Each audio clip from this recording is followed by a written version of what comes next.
अस्सलाम वालेकुम स्टूडेंट्स। हमारा जो चैप्टर हमने शुरू किया हुआ है ratio and proportion, chapter number 1 और एक्सरसाइज नंबर 1 सेट ए, उसका क्वेश्चन नंबर आज है 1.12।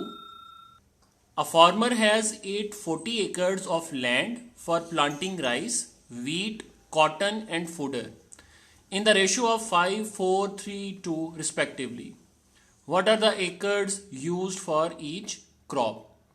अब ये क्वेश्चन जो है इससे प्रीवियस क्वेश्चन से ज़्यादा आसान है। वो कैसे कि उस क्वेश्चन के अंदर हमें पहले रेशो फाइंड करनी पड़ती थी कि हर आइटम की रेशो क्या है या उसका नंबर क्या है। ये क्वेश्चन ज़्यादा आसान इसलिए है क्योंकि इसमें हर जो आइटम है उसका नंबर गिवन है। जैसे राइस उसका 5, वीट 4, कॉटन 3 और फूडर 2। अब हमने इसको सिर्फ सॉल्व करना है। जो चीज़ें इनमें से नोट डाउन करने वाली थी, सबसे पहले 840 एकड़्स और दूसरी चीज़ है रेशो।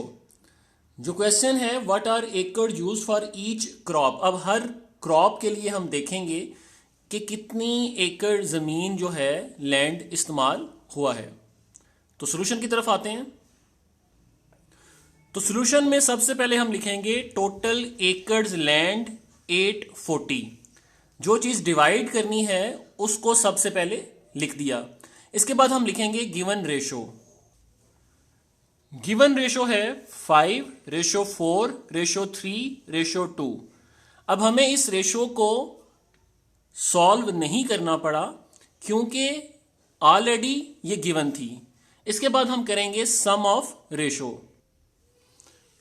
तो सम ऑफ रेशो है 5 + 4 + 3 + 2, तो ये टोटल हुआ 14।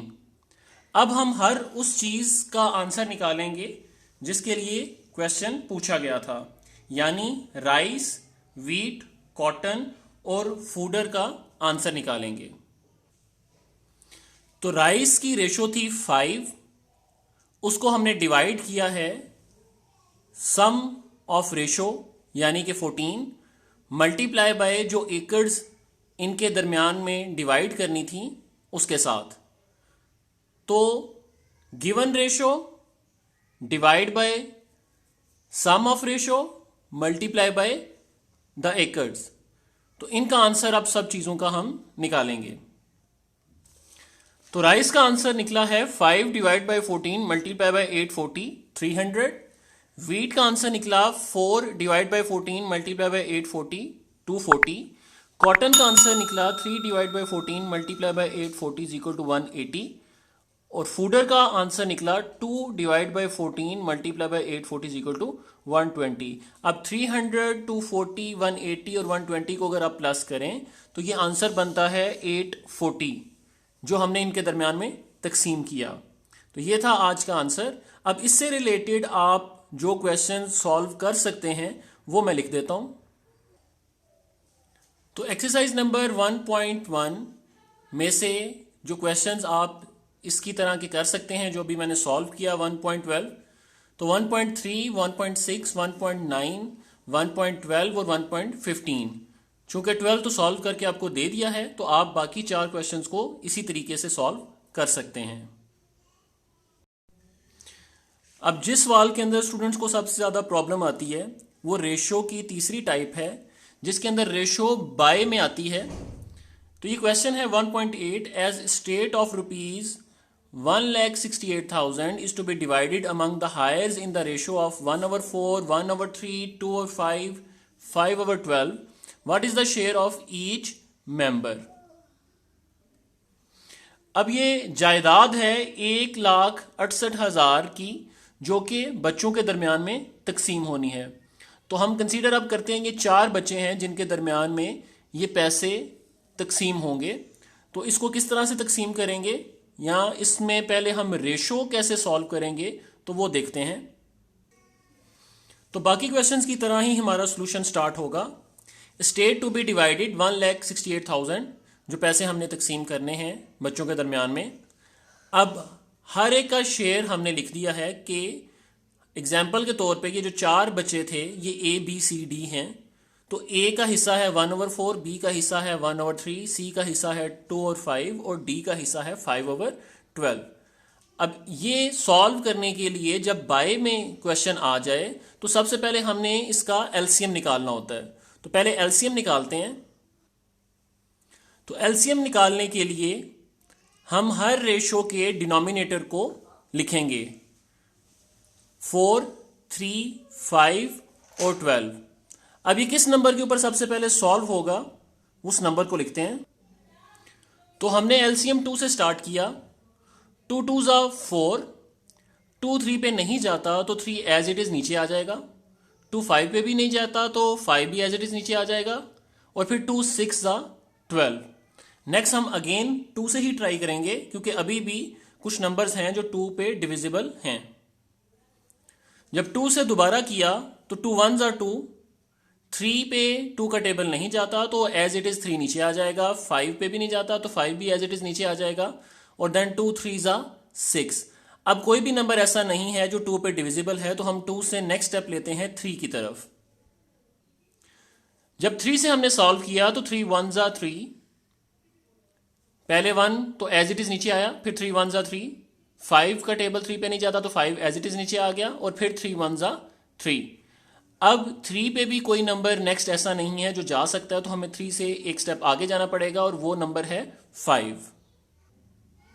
तो जब 5 से किया तो 1 तो एज इट इज नीचे आ गया, दूसरा 1 भी एज इट इज नीचे आ गया, 5 1 ज़ा 5 और फोर्थ नंबर में जो 1 है वो भी एज इट इज नीचे आ गया। तो हमारी वर्किंग कंप्लीट हो गई है। अब हमने इनका मल्टीप्लाई करके एलसीएम निकालना है, यानी 2 multiply by 2 multiply by 3 multiply by 5। अब जब हमने डिनोमिनेटर्स को सॉल्व किया, उसका एलसीएम लिया, तो हमारे पास मल्टीपल्स आए हैं आंसर में 2 2 3 और 5। इनको मल्टीप्लाई किया तो हमारा आंसर आया है 60।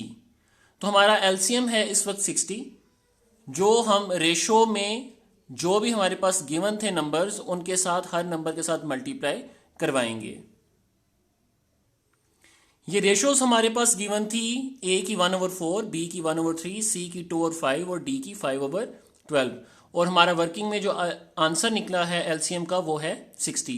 अब ये हर रेशो के साथ हमारा मल्टीपल होगा, यानी 1/4 multiply by 60, 1/3 multiply by 60, 2/5 multiply by 60, 5/12 multiply by 60।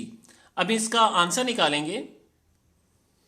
तो जब हमने इनको सॉल्व किया तो ए का आंसर आया है 15, बी का 20, सी का 24 और डी का 25। तो ये क्वेश्चन डिफिकल्ट इसलिए था कि क्योंकि हमें इसमें रेशो पहले फाइंड आउट करनी पड़ती है। अब ए का आंसर 15, बी का 20, सी का 24 और डी का 25 ये हमारी गिवन रेशो है। इस गिवन रेशो को अब हम क्वेश्चन में लिखेंगे और उसके बाद हम फिर सम ऑफ रेशोज करके बाकी सारा क्वेश्चन उसी तरह करेंगे जिस तरह बाकी सवाल पहले हम कर चुके हैं। तो हमने गिवन रेशो लिख दी 15, 20, 24 और 25। अब हम इसका करेंगे सम ऑफ रेशो। तो गिवन रेशो का सम करने पे हमारे पास आंसर आया है 84। 15 + 20 + 24 + 25, तो सम ऑफ रेशो का आंसर है 84। तो हम फाइंड करेंगे स्टूडेंट्स के ए का शेयर, बी का शेयर, सी का शेयर और डी का शेयर। ए की रेशो थी 15, सम ऑफ रेशो थी 84 और जो पैसे इनके दरमियान में तकसीम करने थे वो हैं 1,68,000। अब सबका हम आंसर निकालेंगे और उस आंसर को जब टोटल करेंगे तो वो 1,68,000 ही होना चाहिए, तो हमारा आंसर ठीक होगा। तो जब हमने सॉल्व किया तो ए का शेयर निकला है 30,000, बी का शेयर निकला है 40,000, सी का शेयर निकला है 48,000 और डी का शेयर निकला है 50,000। आप इन चारों नंबरों को आपस में जमा करेंगे, प्लस करेंगे, तो आपका आंसर आएगा 1,68,000 जो हमने इनके दरमियान में तकसीम करने थे। ये इस एक्सरसाइज का एक ही क्वेश्चन है जो इस तरीके से है। इसके प्रैक्टिस के लिए आप अपने से कोई सवाल बना सकते हैं, लेकिन इस एक्सरसाइज में कोई मज़ीद इस तरह का क्वेश्चन नहीं है। ये था आज का लेक्चर। होपफुली आपको पसंद आया होगा। मुझे व्हाट्सएप में आप इसको सॉल्व करके बताइएगा कि आपसे ये सॉल्व हुआ या नहीं। Thank you very much. अल्लाह हाफिज़।